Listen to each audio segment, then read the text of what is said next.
Audio Jungle. Audio Jungle. सबसे पहले मेरी ओर से आप सबों को झारखंडी जोहार है। वर्तमान समय में जो इंडिया गठबंधन की सरकार है, जिनका मुख्यमंत्री माननीय श्री हेमंत सोरेन जी हैं, आप देखे होंगे कि जमीन घोटाला में ही जेल चले गए। इसके बाद इसका मंत्री, विभागीय मंत्री, ग्रामीण विकास मंत्री डॉक्टर इरफान अंसारी, जो बहुत अपने आप को ऑनेस्ट और ईमानदार समझते हैं, वो भी जेल चले गए। उसके साथ ही नमन बिल्सन कोंगाड़ी विधायक, वो भी जेल चले गए। उसके बाद जो अभी खिजरी विधानसभा से लड़ रहे हैं राजेश कच्छप जी, माननीय राजेश कच्छप जी, वो भी जेल चले गए। और सोचिए विडंबना कैसा है कि सरकार का इतना भ्रष्ट है, इतना भ्रष्ट है, इसका हम वर्णन नहीं कर सकते। कोई भी कार्यालय में बिना पैसा का काम नहीं होना, विकास का काम नहीं होना है। आपका बहुत सारा जमीन जगह जो है, जैसे गैर मजरूआ मालिक, खास आदिवासियों का खास करके जमीन, भुहरी, डाली कतारी, पहनाई, यात्रा स्थल, ऐसे जमीनों का भी नींव धड़ल्ले से बिक्री हो रही है। पंजू टू जो है सीओ के यहाँ रहता है, वो रातों रात चेंज हो जाता है और बिक्री हो रहा है। वो यानी कहिए पूरी तरह से ये सरकार जो है एकदम फ्लॉप है। और आने वाला दिन में आपके चैनल के माध्यम से हम कहेंगे आम जनता को, आम ग्रामीणों को, आम स्टूडेंट को, सभी से मेरा निवेदन रहेगा कि देखिए, अच्छा प्रदेश जहाँ रहता है, अच्छा विकास करना है, अपना बाल बच्चों का भविष्य देखना है, बेटा बेटी का नौकरी अगर देखना है, तो इस सरकार को उखाड़ फेंकने का संकल्प लीजिए। और चूंकि देखिए अभी 1 से 1000 आपको कैंडिडेट खड़ा होगा और सब कहेगा कि हम तो जीत रहे हैं, हम तो जीत रहे हैं, लेकिन एक्चुअल में जिताता क्या है? जनता। जनता के हाथ में रहता है, जनता जिसको चाहेगी उसी को जितवाएगी। तो चूंकि जनता के हाथ में है, और जनता अगर अपना बेटी, माँ, बहन का अगर इज्जत रखना चाहेगा, उसका इज्जत आबरू बचाना चाहेगा, बेटा बेटी की नौकरी चाहेगा, तो एकदम स्वच्छ भाव से निर्णय से देखे कि किस सरकार को हम जिताने से हमारा सारा तरह का जमीन जगह से लेके, नौकरी चाकरी से लेके, अपना बेटी बहू का इज्जत आबरू को बचाने से लेके हर तरह से सुरक्षित हो, ये सिलेक्शन करे और इस सरकार को उखाड़ के फेंकने का काम करे। दूसरी बात हम कहना चाहेंगे कि जब भ्रष्टाचार, आप सोच लीजिए, डॉक्टर इरफान अंसारी, विधायक राजेश कच्छप, विधायक नमन बिल्सन कोंगाड़ी, ये सब 10 लाख का साड़ी खरीदने बंगाल गए थे। आप सोच लीजिए, मैंने बोलने से क्या लगता है, यहाँ आदमी 10 रुपया खाने के लिए तरस रहा है, गरीब गुरुआ है, और ये सब 10 लाख का साड़ी 45 लाख रुपया लेके कलकत्ता खरीदने गए थे। और जब पकड़ाए तो सबको ढिंढोरा पीटने लगे कि हम लोग तो 10 लाख का अपना साड़ी खरीदने गए थे। दूसरी बात, आप देखे होंगे कि कांग्रेस के बहुत वरिष्ठ नेता, उनके यहाँ आज तक हमको लगता है कि पूरा भारत देश में उतना रुपया नहीं पकड़ाया होगा, माननीय धीरज साहू के यहाँ। दूसरा, माननीय मंत्री आलमगीर आलम के यहाँ, उसका एक चापरासी के यहाँ से सोचिए कितना नोटों का पहाड़। हमको लगता है लाइफ में पहली बार हम झारखंड प्रदेश में नोटों का पहाड़ का दर्शन किए। किसका किए? नोटों का पहाड़। पूरा भारत देश में कहीं भी पर भी नोटों का पहाड़ का दर्शन नहीं हुआ होगा। तो आप सोच लीजिए, ये सब जो पैसा था ये आखिर किसका था? जनता का था। लेकिन जनता चूंकि ग्रामीण क्षेत्र में अधिकतर रहते हैं, वो सब भोले भाले होते हैं। अभी आप इस सरकार में देख लीजिए, मनरेगा कर्मी को कुछ नहीं मिला, दिव्यांग कर्मियों को कुछ नहीं मिला, आपका कई प्रकार का कई गो सीजीएल परीक्षा हुआ, ईसीजीएल परीक्षा हुआ। आप सोच लीजिए, एगो बाल बच्चा को पढ़ाने में उसका माता पिता किस प्रकार से पहले जन्म कर्म देता है, कितना कट सके, उसके बाद पढ़ाता है। पैसा नहीं रहता है तो बहुत सारा चीज, जमीन, सोना चांदी गिरवी लेके यही आशा उम्मीद थी कि हमारा बेटा अगर पढ़ लिख जाएगा तो कहीं नौकरी करे। वैसे वैसे युवाओं को माने नौकरी देना तो छोड़ दीजिए, उनसे और 25 लाख 35 लाख का डिमांड होना, कहां से दे पाएगा गरीब आदमी? हमको बता दीजिए, कहां से दे पाएगा गरीब आदमी? अब सोच लीजिए। तो झारखंड में ये सरकार युवाओं को भी छलने का काम किया है। बेरोजगारी इस स्तर से बढ़ गया है कि कहीं पर भी, और क्राइम और प्रशासन का, माने ये सरकार, हम आपके चैनल के माध्यम से बता रहे हैं कि रहने लायक है ही नहीं। अच्छा, आप लगातार हेमंत सोरेन के ऊपर आप हमला बोलते रहते हैं। हम आपको चैनल के माध्यम से ये बताना चाह रहे हैं कि आखिर हम जेएमएम को वोट और कांग्रेस को वोट क्यों देना नहीं देना चाहिए, वो हम बताना आपको चाहेंगे। क्योंकि हम बताना कुछ और चाह रहे थे, लेकिन आप प्रश्न कर दिए तो आपको आंसर देना जरूरी है। भारत का संविधान जब बना 1950 में लागू हुआ, उसमें अनुसूचित जाति अनुसूचित जनजाति दो ऐसे जाति है जिनको सामाजिक पिछड़ेपन, आर्थिक पिछड़ेपन मान लिया गया और हिंदू धर्म के श्रेणी के अंतर्गत रखा गया। उसी के बदौलत आज जो भी जनजातियों का आरक्षण है वो मिल रहा है। अब ये आरक्षण को डाइवर्ट धर्मांतरित लोग ईसाइयों के को देने का षड्यंत्र कांग्रेस पार्टी कर रही थी। इसका हमारे उरांव समाज के बहुत बड़े विद्वान स्वर्गीय कार्तिक उरांव ने जब ये बात को समझे तो 1967-70 के दशक में एक बिल प्रस्तुत किए थे। यानी कहने का मतलब है कि डीलिस्टिंग बिल। अब डीलिस्टिंग का बात इतना हो गया है कि डीलिस्टिंग के विषय में बताने की आवश्यकता नहीं है। तो कार्तिक बाबू ये बात जान रहे थे कि अगर सब हमारा अनुसूचित जनजाति का आरक्षण का लाभ दूसरे धर्मांतरित लोग ले लेंगे तो हमारे जनजातियों के पास रहेगा क्या। अब कहा है कि ये बचा कुचा आरक्षण का लाभ किस प्रकार हम दूसरे समुदाय को दे, धर्मांतरित ईसाई को भी दे और मुस्लिम को भी दे। इसका षड्यंत्र क्या किया माननीय मुख्यमंत्री। आपको कहने के लिए बुझाएगा कि हम आदिवासी हैं, भीष्म गुरु शिबू सोरेन का बेटा है, आदिवासी का सर नीचा नहीं होने देंगे, ना आदिवासी का कहीं पर निंदा होने देंगे। लेकिन इसका षड्यंत्र देखिए, 2013 में कैबिनेट से एक चिट्ठी निकाले। उस चिट्ठी में यही था कि कोई भी अगर जनजाति महिलाएं अन्य पुरुष से शादी कर लेते हैं तो मायके से जाति प्रमाण पत्र बना लेंगे। अब इसका खमियाजा का भुगतना पड़ रहा है कि जनजाति महिलाएं दूसरे पुरुष से शादी कर ले रहे हैं। अगर मुस्लिम से कर ले रहे हैं तो पहले धर्मांतरण करा रहा है, उसके बाद फिर जनजाति महिला के नाम से मायके से जाति प्रमाण पत्र बन जा रहा है। अब जाति प्रमाण पत्र से नौकरी ले रहा है, जमीन ले रहा है, फ्लैट ले रहा है। केंद्र सरकार का, राज्य सरकार का जितना भी बड़ा बड़ा महत्वाकांक्षी योजना का लाभ ले रहा है। तो मूल जनजातियों को जो आरक्षण मिलना चाहिए, केंद्र का आरक्षण, राज्य का आरक्षण, वो मूल जनजाति तक जा ही नहीं रहा है। 77 साल बीत गया आपका देश आजाद हुए, आज भी अगर आप ग्रामीण क्षेत्र में जाइएगा तो जो मूल जनजाति है, जो आदिवासी है, उसका घर खपरा का, मिट्टी का, दाई धंगरीन काम करने के लिए मजबूर है, लेबर कूली करने के लिए मजबूर है। आखिर ऐसा क्यों? बड़े बड़े आदिवासियों जनजातियों को जो पढ़े लिखे हैं, डॉक्टर हैं, इंजीनियर हैं, वैसे लोगों का अगर ये सब बात पूछिएगा तो नहीं बताएगा और आपको बात को कन्वर्ट कर देगा। इसीलिए हम चाहते हैं कि ये जो सरकार है, हेमंत बाबू की सरकार है, अगर आदिवासी का अगर सबसे बड़ा कोई दुश्मन है तो हेमंत सोरेन है और आने वाला भविष्य के लिए भी खतरा है। देखिए, यही जाति प्रमाण पत्र के आधार पर जो 2013 में कैबिनेट से चिट्ठी निकाले, यही चिट्ठी के बदौलत 2013 से लगातार जबरदस्ती जनजाति महिला से गलत करके, धमका के, डर भय दिखा के शादी कर ले रहा है बाहर का। जैसे अभी बांग्लादेश में घुसपैठी हो गया है, जाके देखिए पाकुड़ में, जामताड़ा में, बरहेट में। आप कभी अगर मौका मिले तो आप on the ground, zero ground में जाइए बरहेट, और वहाँ का जनता का देखिए और वहाँ का गली नाला टोला को देखिए और पूछिए कि इतना दिन बीत गया। या सीबी सोरेन का हजारीबाग का नेमा की का गांव है, वहाँ जाइए और जीरो ग्राउंड में देखिए, वहाँ जो सड़कें और पुल जो लगी हुई है भाजपा की सरकार के समय की लगी हुई है। और इसका इतना दिन बीत गया और अभी तक वो सब वोट देते आ रहा है। क्यों? ये सबका दिमाग में बैठा हुआ है खाली तीर धनुष। तो आपके चैनल के माध्यम से अगर आने वाला भविष्य में अपना बाल बचा कर नौकरी चाहते हैं, बेटा बेटी की नौकरी चाहते हैं, अपना माता बहन का अगर इज्जत आबरू बचाना चाहते हैं, जमीन जगह बचाना चाहते हैं, अपना धार्मिक पूजा स्थलों को बचाना चाहते हैं, तो गलती से भी हेमंत सोरेन को नहीं इस सत्ता में आने देना है, इसको उखाड़ के फेंकना है। हेमंत सोरेन भी आदिवासी है, तो आखिर इस तरह से क्यों कर रहे हैं? आदिवासी है तो आदिवासी इसलिए वो नहीं करना चाह रहे हैं ना। देखिए, झारखंड 5वें अनुसूचित क्षेत्र है। 1998 में केंद्र सरकार बोल दिया कि अपना अपना स्टेट में पेशा लागू कानून कीजिए, और ये बात को जानते हैं कि जिस दिन हम पेशा कानून लागू कर देंगे तो जनजातियों का, आदिवासी का सर्वांगीण विकास होगा। तो आने वाला दिन में हमको आदिवासी थोड़े वोट देगा। वो जानता है कि हमारा जनजाति समुदाय, आदिवासी समुदाय गरीबे रहे, इसीलिए पेशा कानून को लागू नहीं कर रहा है।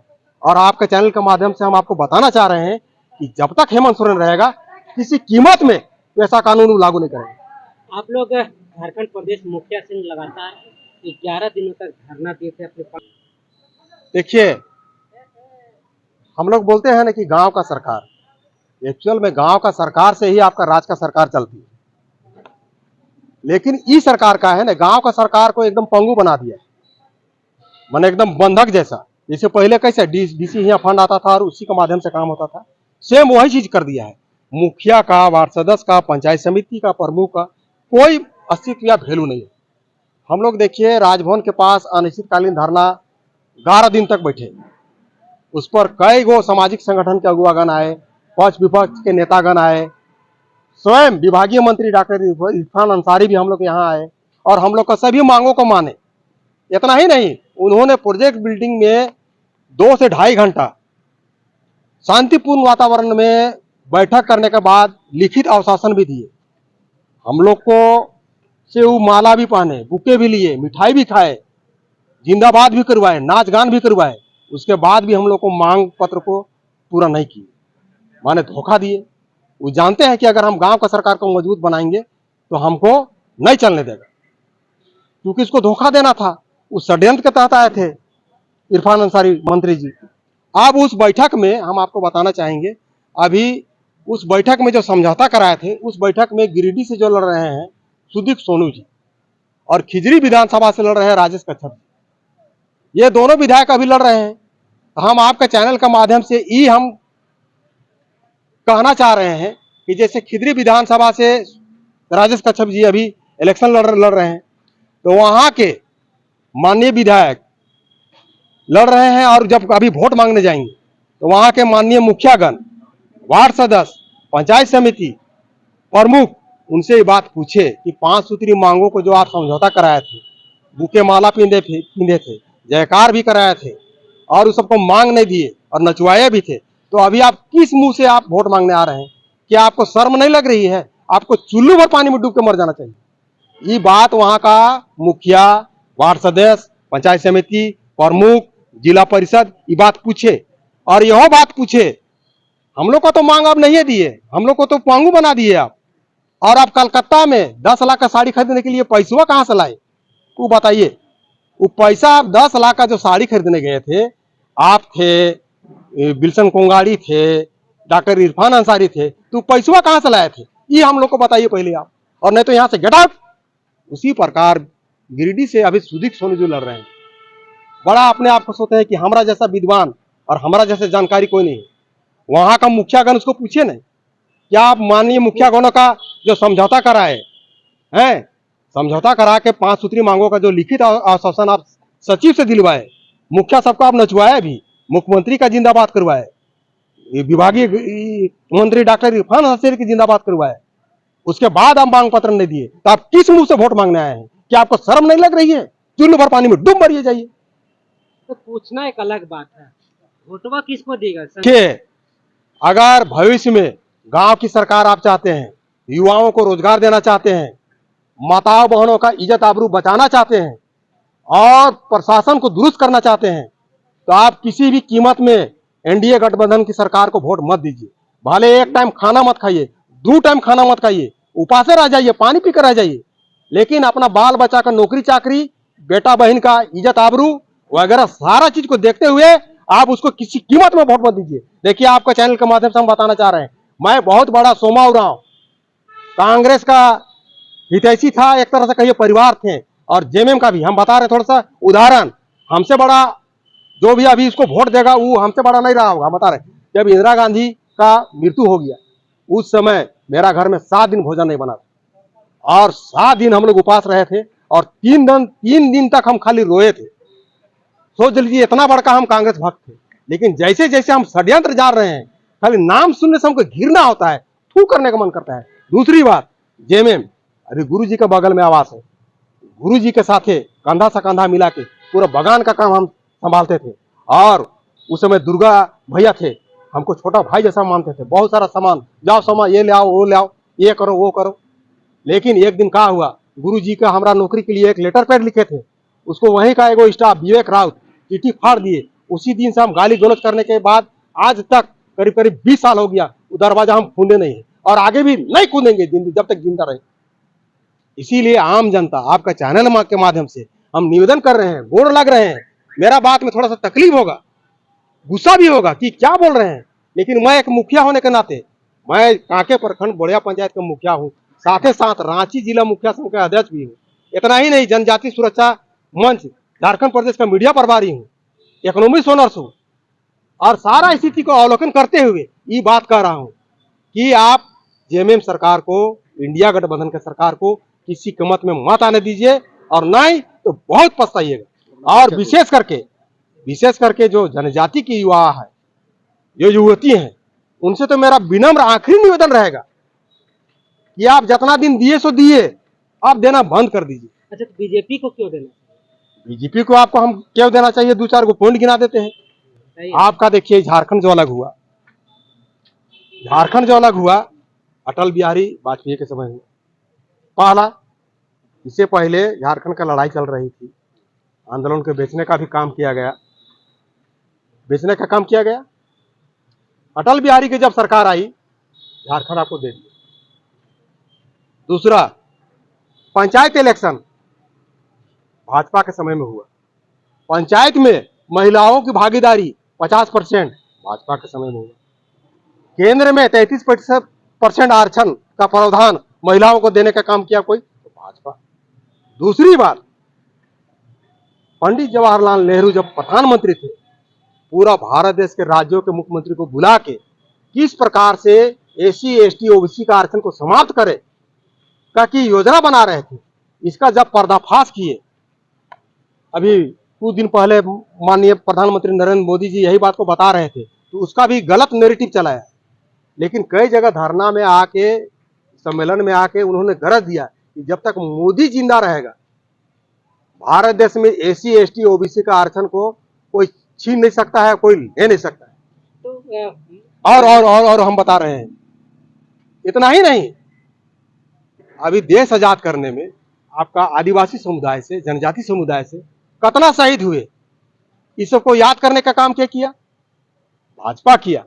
आप देख लीजिए, भगवान बिरसा मुंडा का जन्मदिन का गौरव दिवस मनाया जा रहा है, सिंधु कानू का मनाया जा रहा है, वीर बुद्धू भगत का मनाया जा रहा है। कौन मनाता था? कौन मनाता है? हमको बता दीजिए, कौन मनाता है? बता दीजिए ना हमको। हेमंत का सरकार मनाएगा, वो तो यादव नहीं करता है।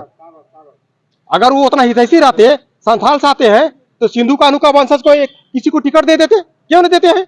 अगर सही में वो हितैषी है, आदिवासी का वो मददगार है, तो सिंधु कानू जो देश आजाद करने के लिए अपना पूरा बलिदान हो गए, शहीद हो गए, क्यों अपना उसका वंशज को टिकट नहीं दिए? लेकिन महिलाओं को सम्मान देने का काम तो हेमंत सरकार कर रही है। क्या हेमंत सरकार करेगी? तो महिलाओं को शोषण 2500 रुपया दे रही है। 2500 नहीं दिए हैं, 2500 जब इलेक्शन जीतेंगे तो दिसंबर में देंगे। अगर देने का रहता तो जो 14 अक्टूबर को जो लास्ट कैबिनेट हुआ ना, उसमें अगर पास कर देते तो माताओं बहनों को 1 महीना का 2500 रुपया मिल जाता। लेकिन ठगने का काम किए हैं, और 1,000 जो महीना आप बोल रहे हैं देने के काम किया, तो बहुत पहले से नहीं योजना चलाता। इलेक्शन जब आया तो कैसे हम वोट को मोबिलाइज करें? 5 साल बीतने जा रहा है, झारखंड प्रदेश में 5वीं अनुसूचित क्षेत्र है, आदिवासी सीएम है, युवा है। खाली आप लोग कभी जाइएगा चौथा समय, पूछिएगा उसको कि 5 साल दादा खत्म होने जा रहा है, 5 साल के अंदर आप आदिवासी, हरिजन, लोहरा जाति या रोजगार सृजन के लिए आप क्या काम किए, क्या फैक्ट्री लगाए, पूछिएगा। आप लोग चौथा, आपका कहने का मतलब है कि हेमंत सरकार में विकास का कोई काम नहीं हुआ? कोई काम नहीं हुआ है, खाली लूट खसोट हुआ है, और चरम सीमा में भ्रष्टाचार, माताओं बहनों का बलात्कार, 7,400 बलात्कारें हुए हैं। और सुनिएगा, बोलवाइएगा हमको। और इतना ही नहीं, अगर कोई आवेदन लेके उसके विरुद्ध में आप थाना भी जाइएगा ना, तो थाना भी कार्रवाई नहीं करेगा। कोई अगर माताएं बहनें कहीं पर जा रही हैं, चाकू लगा के तुरंत उसका चैन छीन के भाग जा रहा है, कार्रवाई अगर करने के लिए जाइएगा थाना कार्रवाई नहीं करेगा। क्या ऐसी प्रशासन रहना चाहिए? ऐसी सरकार रहना चाहिए? आपका अगर माता बहनें सुरक्षित नहीं रहेगा तो आप जी के क्या कीजिएगा? चूड़ी पहनिएगा? इसीलिए आपके चैनल के माध्यम से कह रहे हैं, इस सरकार को हर हालत में एकदम उखाड़ के फेंक देना है। अच्छा, वोट को लेकर के झारखंड की जनता हम आपके चैनल के माध्यम से अगर मेरी बातों से किसी किन्हीं को अगर तकलीफ भी लगा होगा तो हम प्रणाम कर रहे हैं, गोड़ लग रहे हैं, क्षमा प्रार्थी हैं। लेकिन जो हमको अनुभव है और जो मेरा दर्द है, हम कहेंगे कि एक टाइम खाना मत खाइए, 2 टाइम खाना मत खाइए, उपासे रह जाइए, पानी पी के सो जाइए। लेकिन भविष्य को देखते हुए, अपना राज को देखते हुए, अपना बेटा बेटी को देखते हुए, अपना माँ बहन की इज्जत को देखते हुए, नौकरी चाकरी को देखते हुए, जमीन जगह को देखते हुए, हर प्रकार से का दृष्टि से देखते हुए आप जेएमएम सरकार को वोट मत दीजिए। आपको अगर सही में अपना बाल बच्चा का नौकरी लगवाना है, माँ बेटी का इज्जत बचाना है, तो आप भाजपा का मोदी को वोट दे के दो। इसी में आपका देश भी सुरक्षित रहेगा, आप स्वयं भी सुरक्षित रहिएगा। यही हम निवेदन कर रहे हैं आपका चैनल के माध्यम से। और फिर एक बार हम कह रहे हैं कि अभी खिजरी विधानसभा से राजेश कच्छप जी लड़ रहे हैं, वहां के मुखिया वार्ड सदस्य पंचायत समिति से क्वेश्चन करे, 10 लाख का साड़ी आप खरीदने गए थे, 10 लाख कहाँ किसका पैसा था बताइए, और मुखियागण के लिए क्या किए, और नहीं कोनो किए तो कौन मुंह से आप आ रहे हैं वोट मांगने। उसी प्रकार गिरिडीह से लड़ रहे हैं सुदीप सोनू जी, इस सबको लाज नहीं लग रहा है। मुखियागण को बैठा के धरना तोड़वाया, लिखित आश्वासन दिया, मुखिया सबको नचनी जैसा नचवाया, शर्म नहीं लग रहा है? चुल्लू भर पानी में डूबे ऐसे विधायक नालायक सब। परिचय दी। मेरा नाम सोमा उरांव है और हम झारखंड प्रदेश मुखिया संघ के अध्यक्ष हैं, साथ ही साथ जनजाति सुरक्षा मंच के मीडिया प्रभारी हैं।